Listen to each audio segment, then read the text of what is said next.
Welcome back to my tutorials. We've walked through and talked about a few different tabs.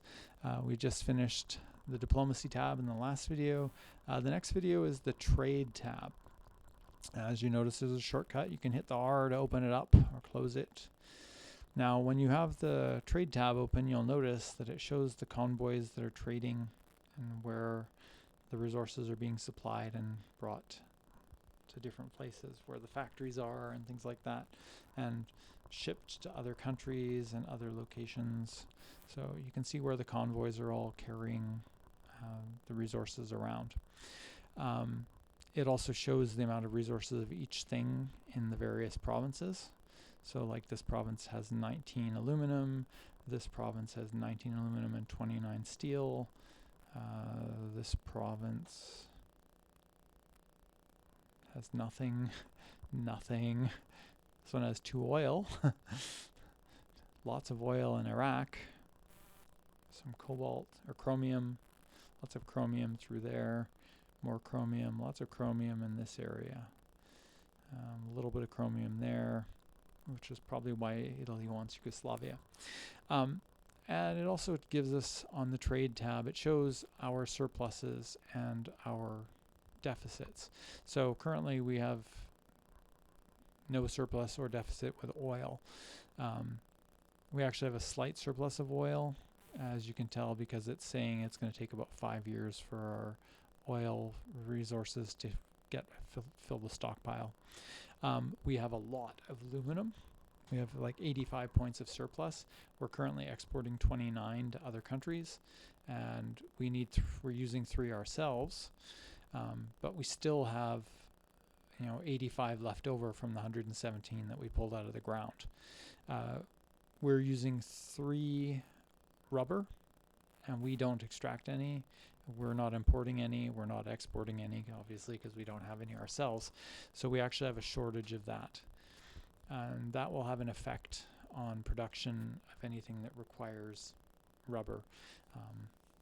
We make do and have to find secondary costs, and it makes it less efficient because it takes longer to get the rubber. It's out there on the open market. It can be gotten. It's just that sometimes it takes a little bit longer to get there and affects the production speed. Tungsten, we have 2 that we're extracting. We're not using any ourselves, so we have a surplus of 2. Steel, we have 37. We produce 119. We're exporting 30 to other countries. Actually, we're not actually exporting to other countries. We have 30 that are out there for export to other countries, but nobody is currently exporting it. And the same with the aluminum. It's out there. It will get used, but no specific countries are taking it. And we're using 52 steel ourselves currently, so we have 37 left. We're using 8. We're exporting 1. And we're extracting 4, so that leaves us a deficit of 5.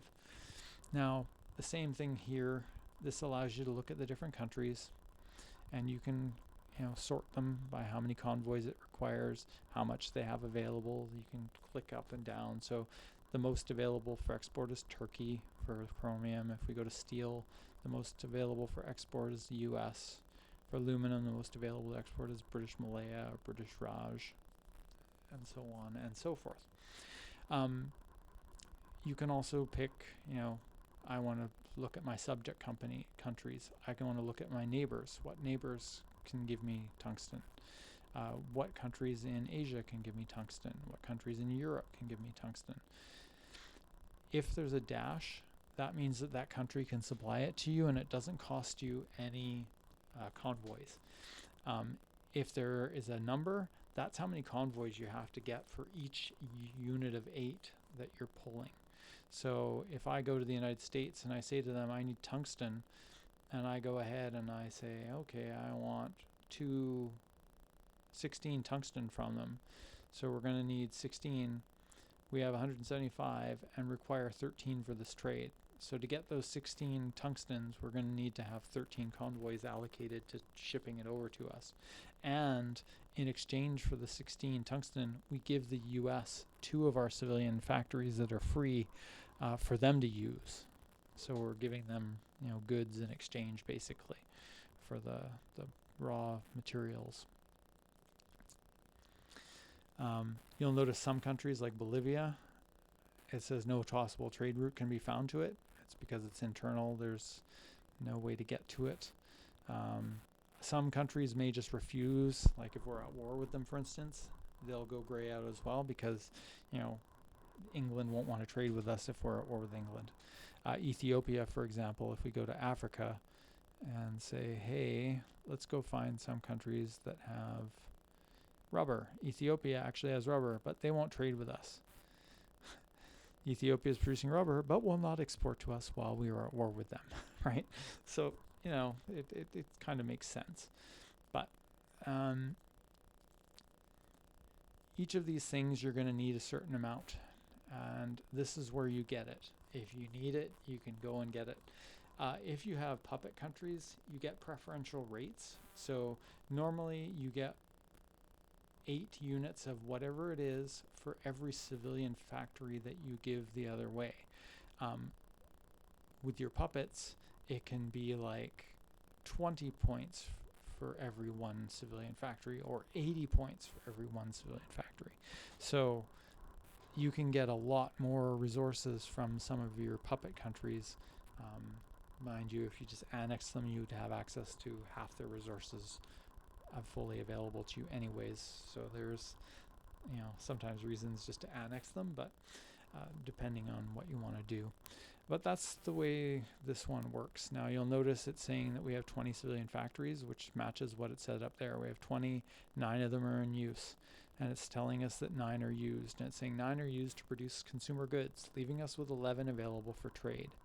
So we have 11, so we could actually trade for 11 slots of something. And we can go and say, hey, Turkey, we want some chromium from you. And Soviet Union, we want some chromium from you. And South Africa, we want some chromium from you.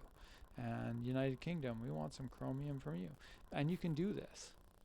And you'll suddenly notice that our shortage of -5 is suddenly gone. It's now, we've got 27 surplus. Now the thing is, you can't hoard resources in this game. Whatever you have extra just goes away, except for oil. Oil gets converted to fuel, and fuel does get stockpiled and will effectively go into here. But all of these other things, they're consumed by domestic uses if you don't use them. So if you trade for these 32 chromium and you don't actually utilize them in your own production, your civilian workforce will utilize those resources somehow, or trade them off, or they'll just go missing, stolen, whatever. So you don't want to bring in more than you need. So right off the bat, I'm just going to take this all off because we don't need any of those. But you did notice that our available number goes up as we free up these trades. So sometimes when you find that you suddenly, you know, conquer Yugoslavia and have a source of chromium and you've been trading for it, you can now go and turn those trades off because you now have your own supply. You know, and that's what's useful about checking in here. And this just tells you what each of these things is: rubber, tungsten, steel, chromium. And that's basically what this page is about.